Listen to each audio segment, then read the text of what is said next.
Hvorfor skal du så vælge os til at sælge din bolig? Det skal du selvfølgelig, fordi vi har det, der hedder 2-1-løsning, hvor vi får advokaten og ejendomsmægleren med i samme pakke, og derfor så kan du trygt lade boligsalget gå her hos os. Det kan være, at du under salgsforløbet får brug for at udarbejde et testamente, en samoverenskomst, eller egentlig blot har brug for et juridisk råd. Men Claes, det kan du fortælle meget mere om.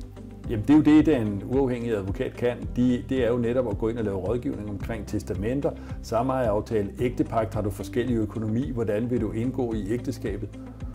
Ja, og det er jo netop typisk, når man sætter sin bolig til salg, så kigger man typisk også efter en anden bolig, og skulle du være så heldig at finde en bolig undervejs, du egentlig gerne vil købe, så er det jo derfor det er rigtig godt at få en advokat med indover.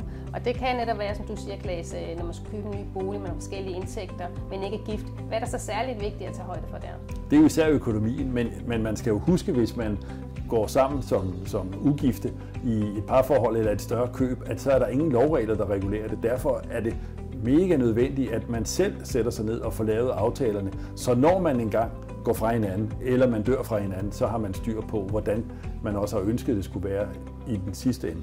Ja, og det er også rigtig vigtigt for os som ejendomsmægler, netop når man skal sælge en bolig, at der så er egentlig enighed om, hvordan salget skal foregå, for det hjælper ikke noget, hvis den ene part ikke vil sælge, eller den anden part vil sælge, eller når folk er gået fra hinanden og siger, hvordan skal købesummen med boligen så fordeles her. Så det er super vigtigt, at man har styr på de ender, og det er jo det, som du som advokat kan gøre, Claes. Og det er også derfor, vi siger, at sæt din bolig til salg hos os, så får du ejendomsmægleren og advokaten med i samme pakke, og så føler du, at du får det hele inden for samme hus.